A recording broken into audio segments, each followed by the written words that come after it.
Welcome to the Gay Buddhist Forum, where teachers from all schools of Buddhism offer their perspectives on the Dharma and its application in modern times, especially for LGBTQI audiences.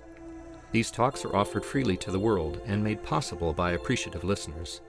If you would like to support our efforts to share the Dharma with underserved audiences, please visit gaybuddhist.org. There you can donate, find a list of upcoming speakers, or enjoy many hundreds of these recorded talks dating back to 1996. Okay, welcome back everyone. Today our teacher is Kevin Griffin. He is an internationally respected Buddhist teacher and author known for his innovative work connecting Dharma and recovery, especially through his 2004 book, One Breath at a Time, Buddhism and the 12 Steps. He has been a Buddhist practitioner for over 35 years and a teacher for 2 decades. With teachings firmly based in the Theravada Buddhist tradition, he reaches a broad range of audiences in Dharma centers, wellness centers, and secular mindfulness settings. So welcome, Kevin. Thank you. It's always a pleasure to join this group.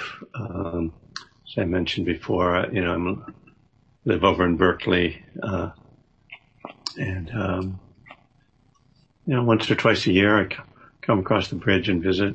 I've been doing a lot of teaching from my couch over the past couple months, and as everyone knows, it's got its good, it's positive and not so positive aspects.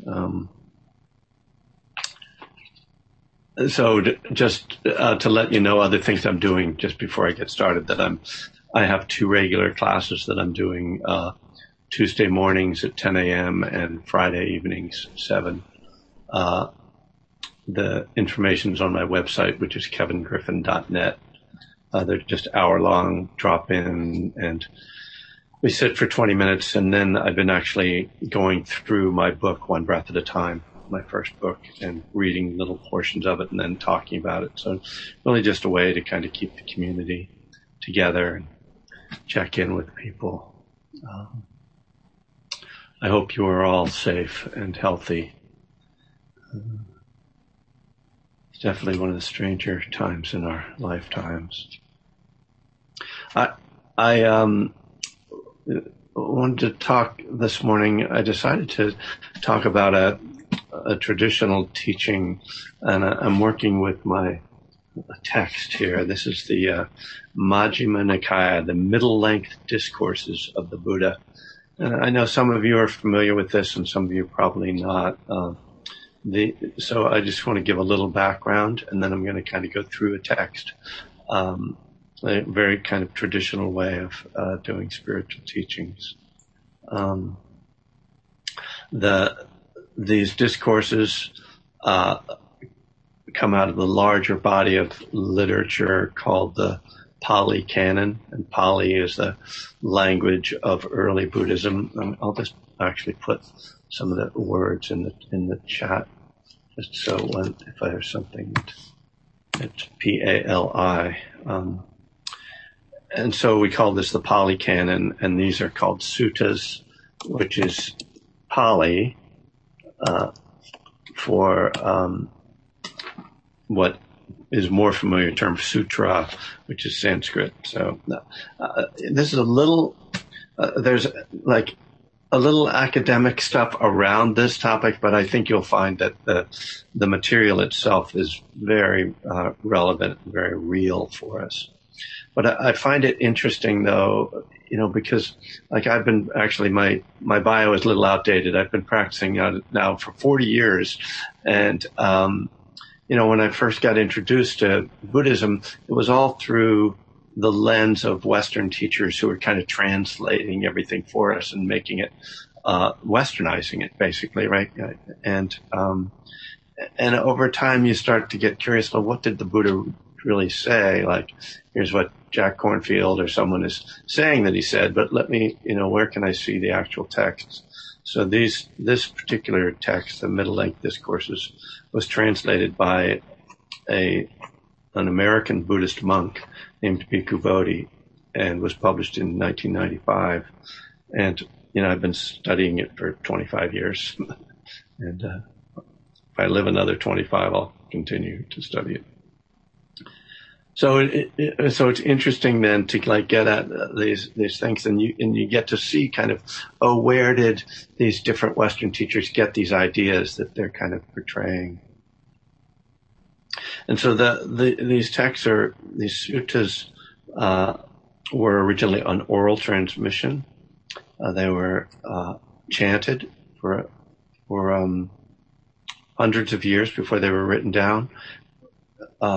And there's actually an interesting article in Tricycle magazine that I just got a couple days ago by Karen Armstrong, who's a kind of religious scholar. She's a former, I think, Catholic nun who studied a lot of different religions. I'm sure some of you are familiar with her work. But she has an article, I guess it's based on a new book, about how to read scripture. And she talks about how most of these traditions were oral originally, and that there's this different experience of when they're transmitted orally rather than written down. And she was talking about the kind of musicality of them and the emotion that comes across when it's spoken or when it's chanted. And I've heard some Buddhist chanting. I'm sure all of you have heard Buddhist chanting, and that, there's this feeling, right? And that's whether it's Buddhist or Hindu or Christian, there's a different feeling that comes when there's this tonality that comes with it. So it got me thinking, because I was preparing to do this class with this text, and it got me thinking about how, I'm just kind of reading this, and it's probably not quite the same. And it reminded me, of Shakespeare. I was an English major, and when you read Shakespeare, which, they make you do in high school, right? I dropped out of high school, so I missed that. But then I went back and went to college later on. Anyway, when you read Shakespeare, it's really like kind of confusing, right? All these weird language. But then when you see a Shakespeare play and people are speaking it, you get it, right? It's like, it makes sense. You follow it. So I was thinking about how that's probably a little bit of this, that we're probably missing a lot of what really was the energy of this text. Nonetheless, with that prelude, all of these, what the little we know of Buddhist history really is just what we've extracted from these texts, and one of the things we understand is that these were all originally recited by the Buddha's cousin Ananda, who was his attendant, and so the text very often, the suttas often start with this phrase, "Thus have I heard." So again, it's being spoken, right? Ananda is telling us a story of what he heard the Buddha say. The Buddha didn't write it down. The Buddha did not write. It's weird to think of the Buddha as being illiterate, right? What? He seems like he was really smart, but literacy was something different at that time. Thus have I heard. So, and it says on one occasion, the Blessed One, which Buddha is called the Blessed One here, was living at Savatthi in Jeta's Grove, Anathapindika's Park. So this is a famous place in Buddhist history. It's basically a monastery that the Buddha's richest lay follower built for him. And so many of the suttas start out with telling us that it was given at Anathapindika's Park. And there's a whole story with that, which I'll spare you, but it's intriguing, the whole story about how this came about. But the point being that there's some effort here to establish some kind of credibility of that something actually happened. I'm not just making this up, as Ananda is saying. I was there, and this is what I heard, and this is where it was that it happened. So that kind of brings more immediacy to the teachings. So I'll tell you that this sutta is called Two Kinds of Thought. And here's where the Buddha starts to talk about this. He says, so the term bhikkhu is just the Pali for monk. So I'll put that word in. Bhikkhu. Strange spelling, lots of H's, double K's. He says, before my enlightenment, while I was still only an unenlightened bodhisattva, so he was just somebody on the path, it occurred to me, suppose that I divide my thoughts into two classes. Then I set on one side thoughts of sensual desire, thoughts of ill will, and thoughts of cruelty. And I set on the other side thoughts of renunciation, thoughts of non-ill will, and thoughts of non-cruelty. So this is the setup, and it's kind of the key to this teaching, that the Buddha realizes, as anybody who's meditated any great degree, that, wow, I have different kinds of thoughts. Some of them are really not helpful, and some of them are much more positive. And so this is, again, kind of the very practical approach. This is like, for him to see this means he had to be mindful. And so then he goes on to describe what happens. He says, as I abided, diligent, ardent, and resolute, a thought of sensual desire arose in me. So saying he abided means that he was meditating. Ardent, diligent, ardent, and resolute, those are terms that show up in many different suttas, and they're especially known for showing up in the four foundations of mindfulness. So, one of the things you'll learn as you start to read these suttas is this kind of code, or, you start to be able to translate them, translate them from English, which is the English itself needs a little translation. So, okay, he was sitting, he was practicing, he was meditating, and it was like diligent, he's really like on it. He says, and a thought of sensual desire arose in me. And he says, I understood thus, this thought of sensual desire has arisen in me. And there's a lot of like repetition in these suttas, and it's easy to kind of read them and go, blah, blah, blah, okay. But, if you stop and look at this, what he's saying is, I was aware that it was there, right? Because this is key, right? We know, because like most people, and probably most of us, walk around all the time having thoughts that we're not aware of. And that's kind of the whole thing that this mindfulness practice is about. So I understood that this has arisen, but then he says, this leads to my own affliction, to others' affliction, and to the affliction of both. It obstructs wisdom, causes difficulties, and leads away from nibbana. And nibbana is the Pali or nirvana.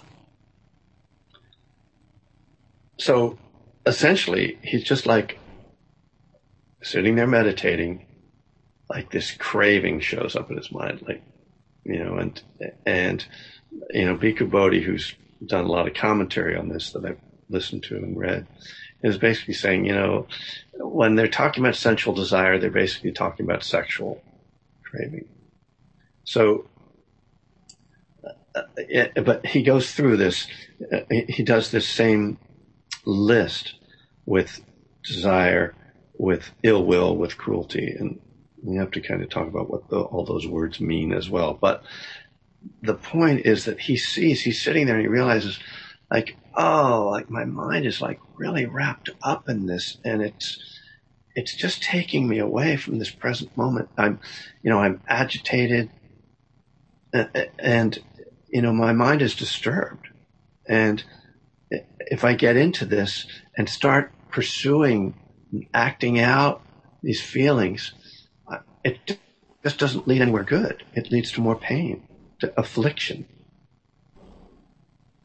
So this is like the key that the Buddha kind of figures out, which is behind the Four Noble Truths, that suffering is caused by our craving. So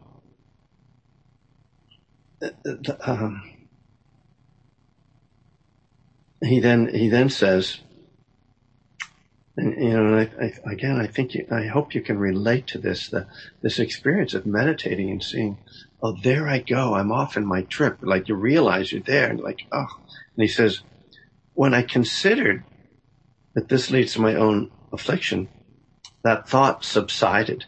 It kind of fell away, which often happens, right? When we meditate, we're meditating, and it's like, I'm off in that, and it might not be craving. It might be a lot of times like something more negative, aversion or ill resentment or something. You realize you're having it, or fear. You realize you're having that thought. Oh, I'm just in my head, and then just seeing it, it subsided. He says. Now, it's interesting. This collection, which is there's 152 sutras in this book. It's like over 1,000 pages long. They're not in any order, but coincidentally, the next one is called The Removal of Distracting Thoughts, and it gives a lot of strategies for letting go. I'm not going to get into that, just to say that, in this sutta, the Buddha just says, as soon as I saw it, it stopped. And yeah, that happens, right? Sometimes. But then sometimes that doesn't happen. Sometimes it sticks around. So Bhikkhu Bodhi, when he's talking about this, makes a point about the kind of thought the Buddha is talking about and kind of its role. He says that these thoughts, as they're characterized in here, these two kinds of thoughts are really, there's an emotional quality to these thoughts. They aren't analytical thoughts or sort of,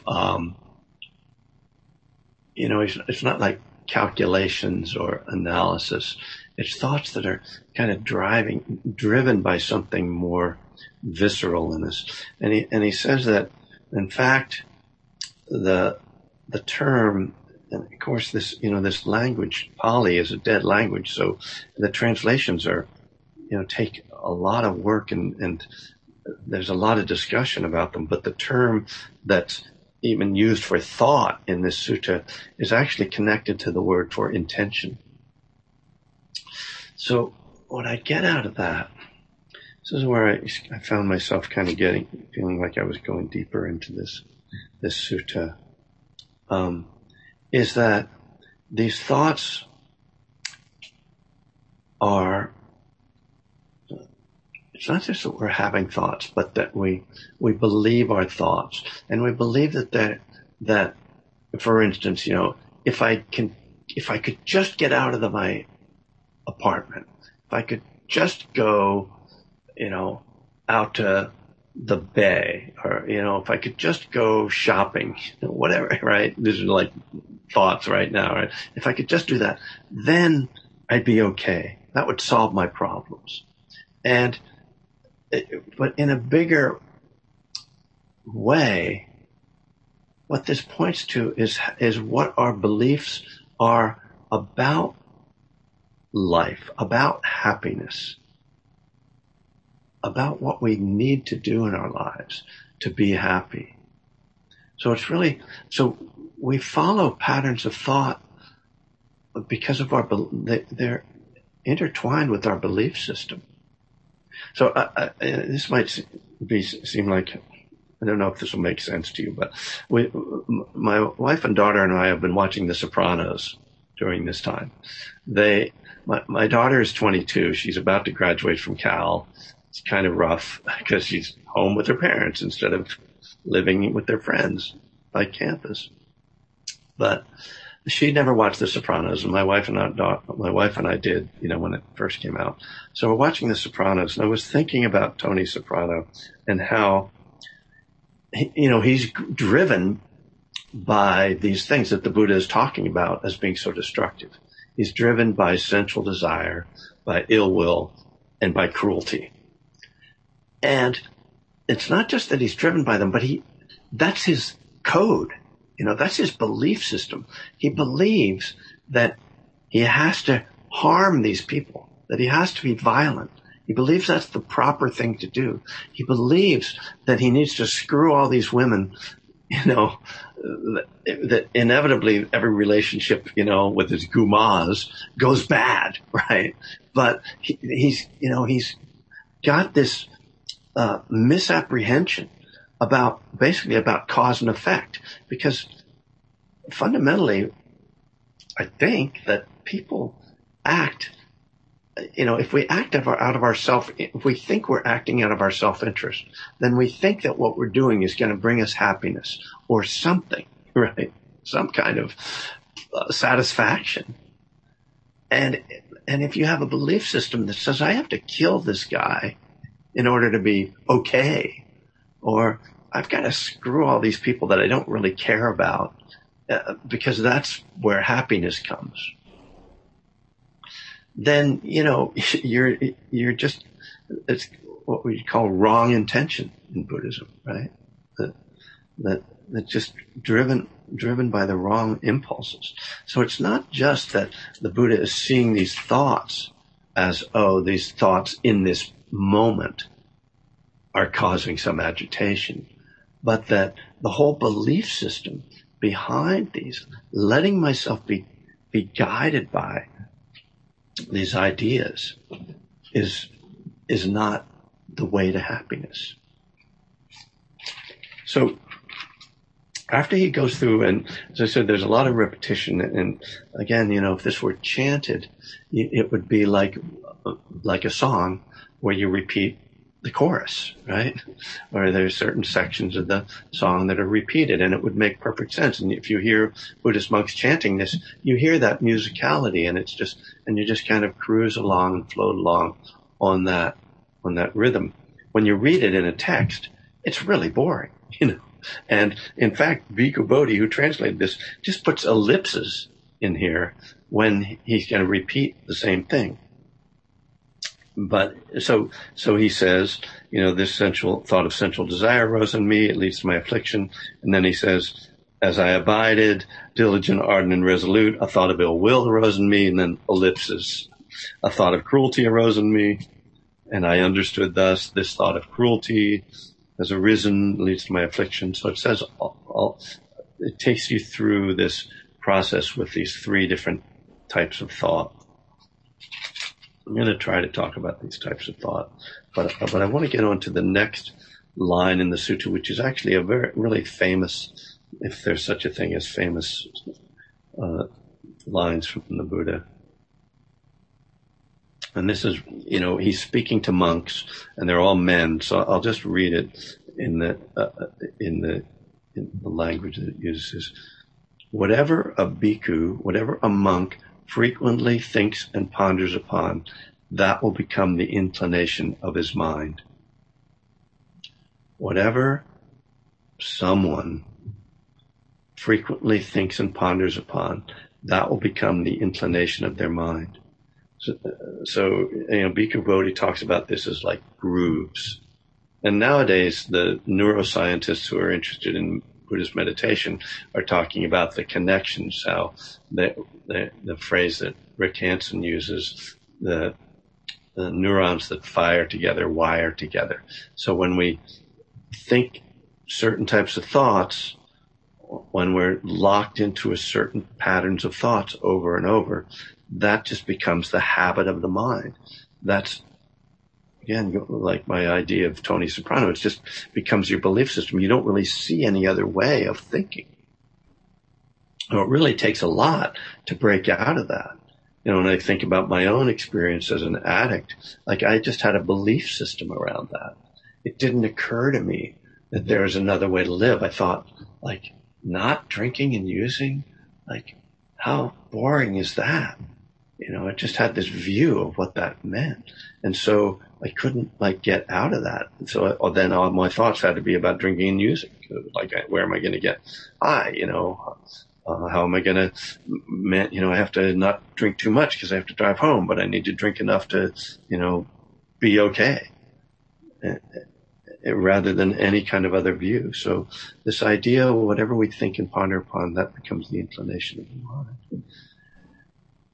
it's really a great teaching for us, right? To watch our own thoughts. And this is a tough time in the world, right? This is a tough time in our country to not think and ponder upon thoughts of, anger and frustration or fear. We subscribe to the New York Times, we get the paper in the morning, and it's there.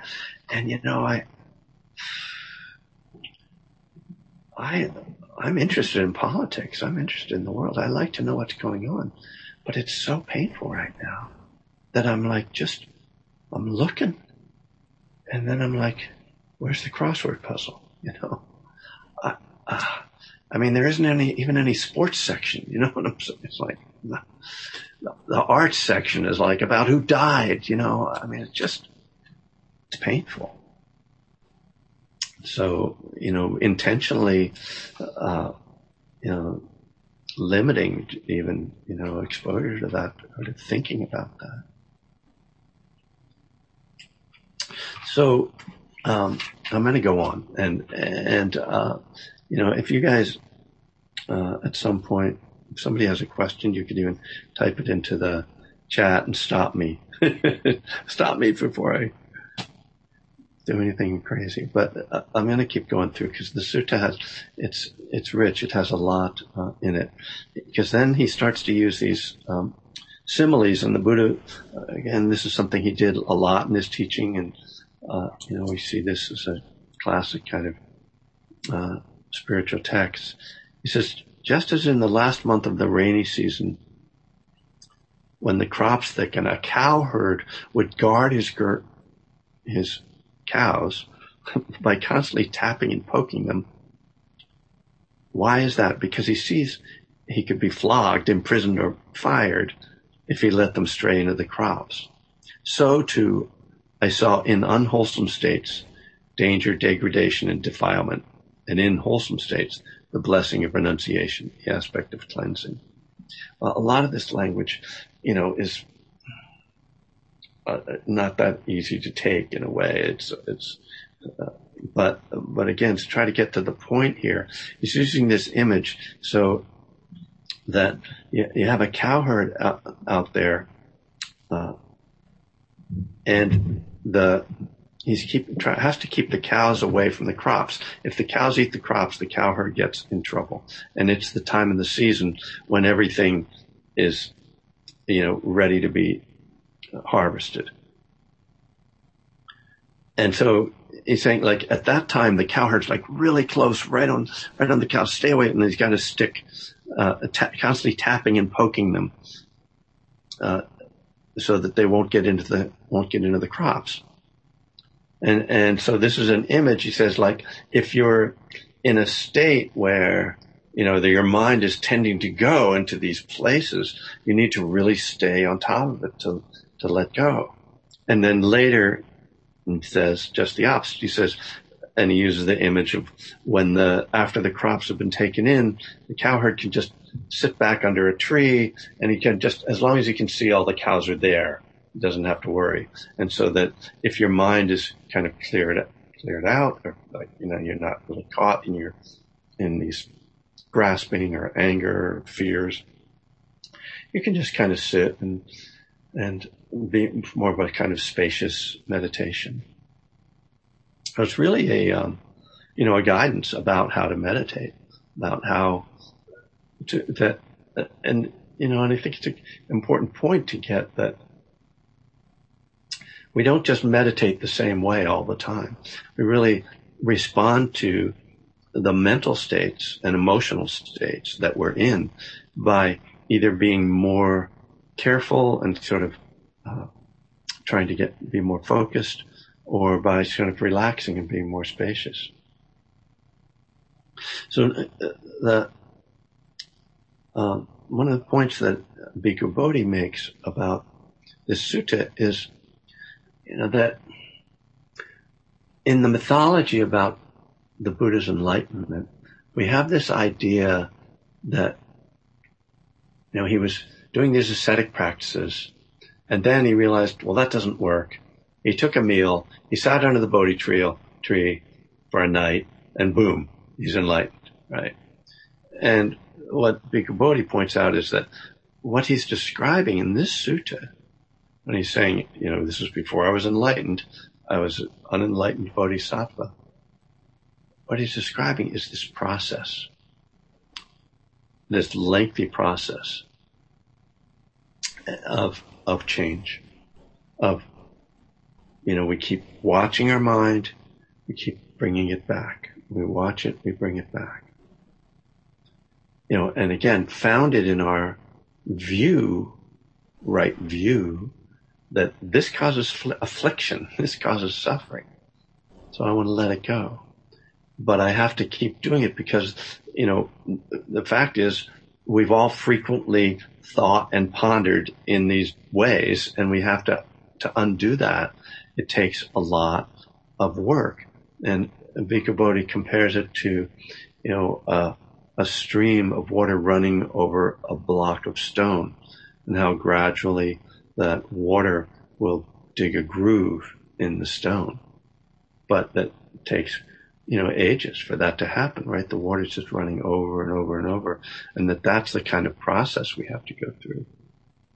But I appreciate especially that he points out that the Buddha didn't just get enlightened with a snap of the finger. It wasn't like revelation. And that he even talks about, he says, it isn't like a revelation that the Buddha had. It's much more of a training, a gradual training, which I can certainly relate to, because when I started to meditate and I started going on retreats, I kept waiting for when am I going to have that big thing that happened to the Buddha? When am I going to have that enlightenment thing? And what is that? And what happens? Well, I'm sure I'll know. It'll be some kind of a light, and, angels will be singing or something. I don't know.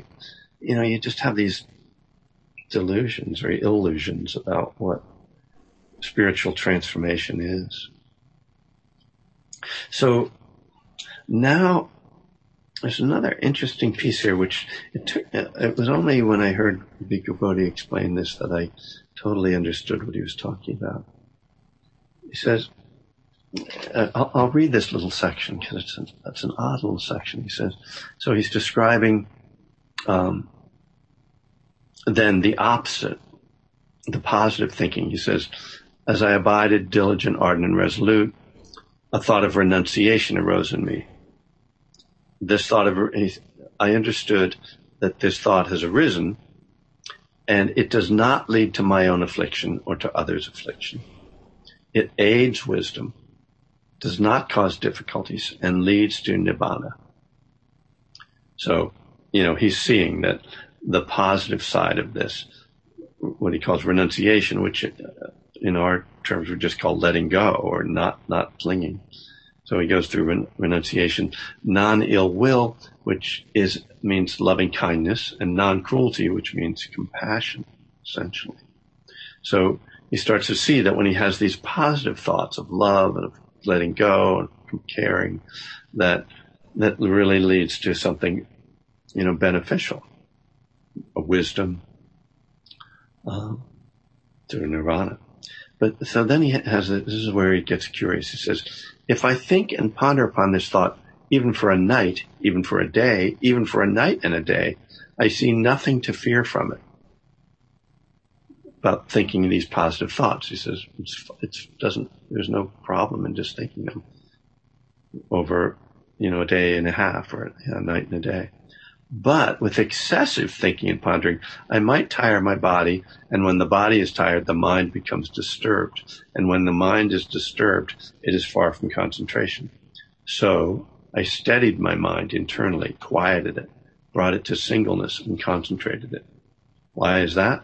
So that my mind should not be disturbed. So I'd always been curious about this, and I finally listened to a talk that Bhikkhu Bodhi gave about this sutta. And he made the point that, and I've had this experience on meditation retreats too, where you start to have an insight and you start to really reflect on it. And it it becomes like your theme for a while, and you're doing walking meditation and you're kind of reflecting on it, and you're sitting meditation and it's kind of, you're looking at it from all sides, kind of digging in and seeing how you have the way it's kind of caught you or whatever this insight is. And, you kind of go through your day, but at a certain point you find like it's just becoming too much. And so what he says is that the Buddha would realize, okay, I can reflect on this for a while, but at a certain point, what I need to do is just concentrate. It's just to do a calming meditation.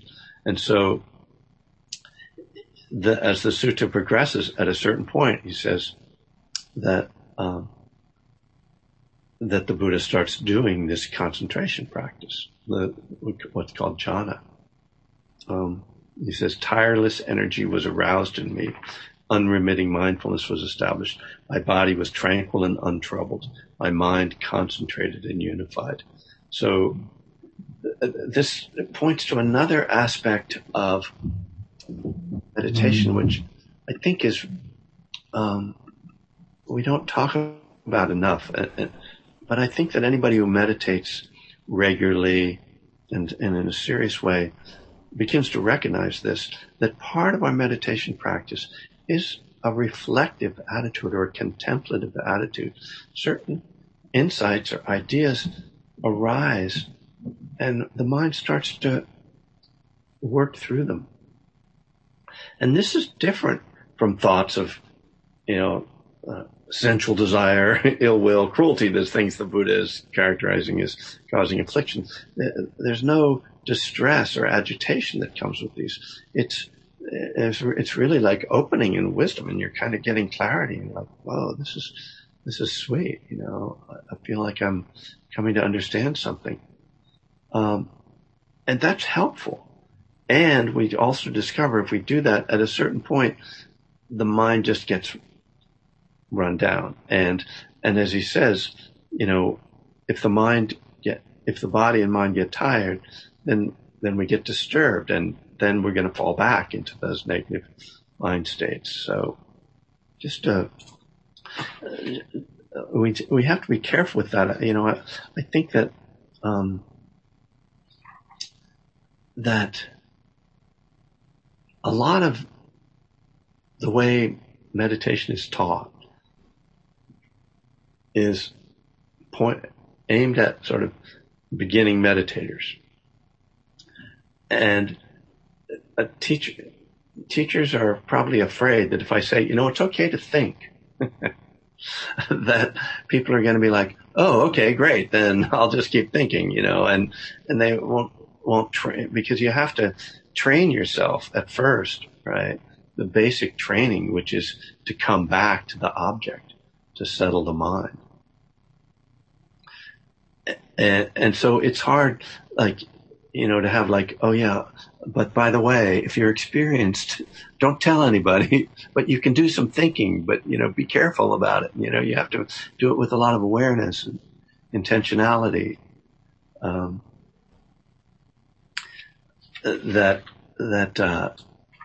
So I'm telling you, I'm letting you know, it's okay. But as I said, I think people intuitively come to understand that. I often think about, if you went into a meditation hall and you got to see the thought bubbles, you would see that everybody in the hall has got stuff going on. Even though everybody's sitting there, they all look like Buddhas, they all seem like, oh, they must be, the first time you go into a meditation hall, you think, oh, these people are all so serene and peaceful, But if you ever talk to them about what's going on, you realize, oh, they're not really. They're going through the same thing that each of us is going through. So there's one last image that the Buddha gives in this sutta. Just checking the time there. We got time for this, and maybe time for a question. And so he gives this image. He says, suppose that in a wooded range there was a great low-lying marsh near where a large herd of deer lived. Then a man appeared desiring their ruin, harm, and bondage. So basically a hunter, I guess. And he closed off the safe and good path that led to their happiness, and he opened up a false path and put out a decoy and set up a dummy so that the large herd and deer might later come upon calamity, disaster, and loss. So, I think of it as like a hunter out there setting up a decoy to try to attract the deer so he could shoot him with an arrow, presumably at this time. But another man came, desiring their good, welfare, and protection, and he opened the safe and good path that led to their happiness and closed off the false path. He removed the decoy and destroyed the dummy so that the large herd of deer might later come to growth, increase, and fulfillment. So and now the Buddha does something. There's a lot of similes in Buddha's teachings, but rarely have I seen the Buddha do this, where he says, I have given this simile in order to convey a meaning. So then he explains the simile. He says, the great low-lying marsh is the term for sensual pleasures. The large herd of deer is a term for beings, human beings. The man desiring their ruin, harm, and bondage is a term for Mara, the evil one, kind of the devil in Buddhism. The false path is a term for the wrong eightfold path.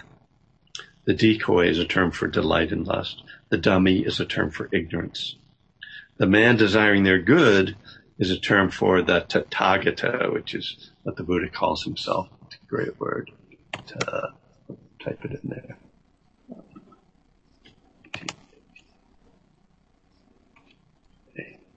Right? Don't want to misspell Tathagata. Get in trouble with the. Yes. Okay.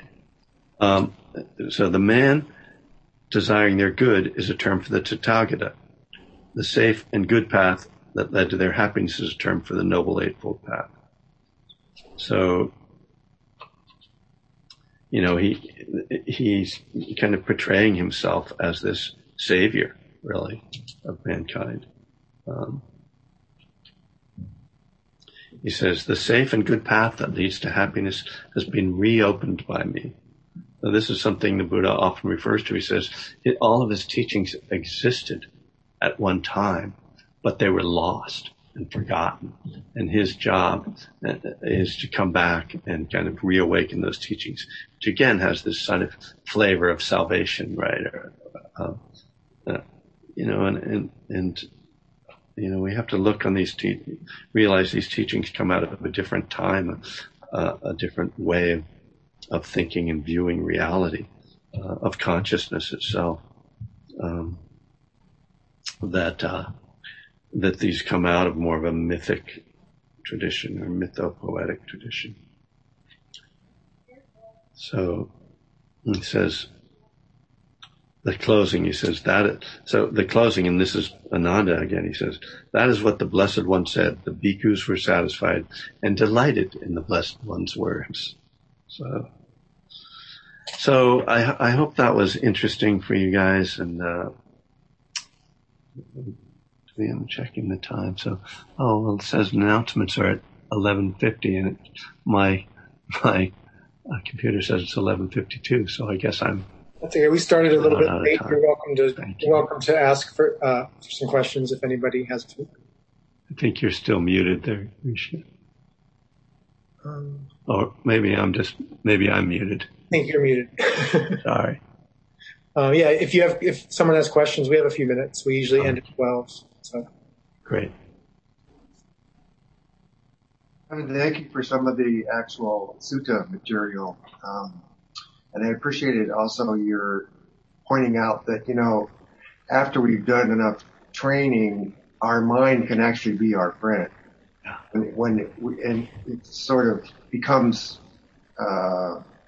friendly toward the awareness, and instead of coercive or purely distraction. Yeah, thank you. That's right. And I think I like that way of portraying it, of being friendly. Because there can be this way. It's like, oh boy, I have to watch out. Like, I'm so crazy, or no. At a certain point, it's like you start to trust yourself, and that can that can be hard, especially if you've lived in unskillful and unwise ways through part of your life. It's like kind of regaining trust in your own innate wisdom. Anyone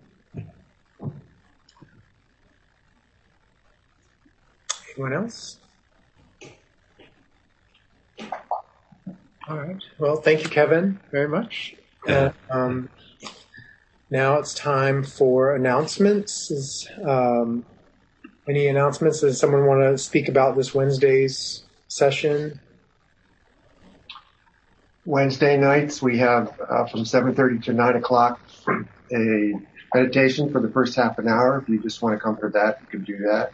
And then for the second part of it, or the hour long, we typically have a discussion group, and you can bring topics, or we've done things such as show artwork or read poems. It depends on what people are thinking and feeling that week, but everyone's invited. Okay, thank you. I'm going to post in the chat box the link for Dana for donations that support the work of the Gay Buddhist Fellowship, which include prisoner outreach and well, I guess we're sort of on pause with a lot of things like the Larkin Street dinners, but we still have expenses, and we use the money for outreach. What's the status of the newsletter? Are we sending one out this quarter? We will, electronically. Electronically. We're not mailing it this time. No mailing, okay. All right. Gracia, I just have one comment. GFB Cares is a group of folks in the fellowship who are willing and available to provide running of errands or helping anyone who's housebound or in need or needs any other kind of support. So if you want to either be involved in GFB Cares or if there's something that the Brotherhood or the Sangha can provide you with, I would be the contact person, and so you can contact me or just contact any member of the board, and they'll forward it to me. Thanks. Michael, do you want to put your contact info in the chat box? Yeah, here we go. And then, speaking of that, Tom, are you still on? I wonder if someone wants to sign up, you just go to GBF, to the website, right, to sign up for the distribution list? Yes, that's correct. Yeah, we've switched over to Google Groups, but if you go to the website, you'll see the link at the bottom. And if you're having any trouble getting delivery of the emails, you can go to a contact page, and I put up a short little video explaining some of the challenges people might run into and how to quickly resolve that. Thank you for managing that. I have a question. Anybody going to respond? Did you hear me? Sorry, what'd you say? I have a question. How do we access the Zoom link for the Wednesday night group? It's the same Zoom link, but Jerry also sends out announcements on the Google Groups. Okay, I'm not in the Google Groups, and I don't know where to access it. I think what you're trying to say is I'll put the link. If you go to that I'm supposed to be able to access it for some reason, like I should know where it is in my... The same link that brought you here today will take you to the Wednesday evening meeting if you log in at 7:30. Okay, the same exact one that's on the Gay Buddhist Fellowship website? Same exact one. Yes. Same password too? Yes. If you go to the calendar, the drop-down menu for the calendar, it gives you the site and the password. So you copy and paste the password and then go to the site and paste in the password. I don't know what that means. Sorry, that's confusing. You have to go to the Gay Buddhist Fellowship site on any browser. Yep. Then look at the menu for it and click on calendar in the Gay Buddhist Fellowship site. And that will give you the information for getting to the Zoom meetings. Okay. Thank you. Sure. All right. Any other announcements, questions? I'm pulling up the calendar as we speak to look at the next speaker for May 17th. Oh, okay. It's going to be an open discussion, small group open discussion. So come next week, and we'll do breakout groups and have a topic for discussion.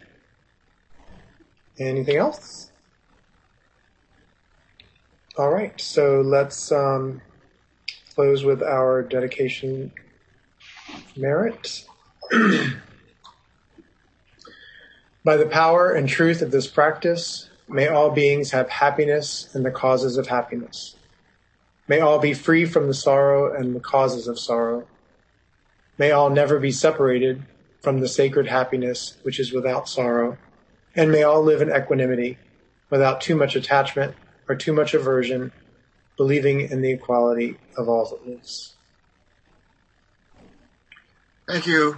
Thank you. Thank you. Thank you. Thanks, everyone. Be well. Thank you all. Thank you, everyone. Thank you for listening to the Gay Buddhist Forum.